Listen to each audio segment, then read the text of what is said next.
चलिए दोस्तों बात करते हैं सीखो नई क्वेश्चन के बारे में। इस क्वेश्चन में एग्जामिनर ने कहा एक कूलर बेचते समय एक दुकानदार अंकित मूल्य पर 10% की छूट देता है। यदि वह 12% की छूट देता है तो उसे 35 कम लाभ होता है। तो कूलर का अंकित मूल्य क्या, ये एग्जामिनर ने मुझसे पूछा है। तो देखिए ऑलरेडी जब मैंने प्रॉफिट एंड लॉस कराया था डिस्काउंट से पहले, तो मैंने आपको एक चीज़ बताई थी कि अगर एक प्रॉफिट दे रखा है एक लॉस दे रखा है तो दोनों की वैल्यू को जोड़ दीजिए और उसके डिफरेंस को बीच में रख दीजिए, मतलब बराबर रख दीजिए, उसके बराबर होगा और उसको 100% बना दीजिए तो आपको कॉस्ट प्राइस मिल जाएगा। सेम सेम है तो डिफरेंस कर दीजिए।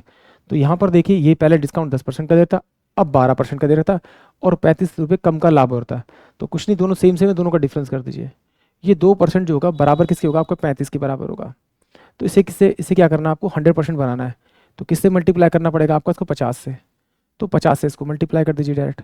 तो ये क्या आ जाएगा आपका, क्या आ जाएगा, मार्क प्राइस आ जाएगा। तो ये कितना, 25 25 25, 2 5 3 15 2 17, 1750 जो आएगा वो इसका क्या आ जाएगा, मार्क प्राइस जाएगा। यानी कि ऑप्शन जो मेरे पास में आपका डी होगा वो इस क्वेश्चन के लिए करेक्ट होगा। चलिए एक बार सॉल्व कर देते हैं इसको। चलिए भाई मान लेते हैं कि अंकित मूल्य कितना आपका 100 रुपये था, तो उस पर डिस्काउंट दे रहा था पहले 10 रुपये का, 10% का, तो 10 रुपये का यानी कि 90 रुपये हो जाएगा उसका विक्रय मूल्य। बट कहता है कि नहीं, वो 12% की छूट देता तो उसे बेचता कितने में, 88 में। जैसे मैंने इन दोनों का अंतर देखा तो अंतर कितना, 90 से कितना हुआ आपका 88 हो रहा है, यानी कि 2 रुपये का डिफरेंस आ रहा है। जबकि डिफरेंस कितना आना चाहिए, 35 का। तो 35 बटे में अगर 2 से इस 2 को मल्टीप्लाई करूंगा तो मेरे पास यही वैल्यू, इससे डायरेक्ट मल्टीप्लाई कर दीजिए।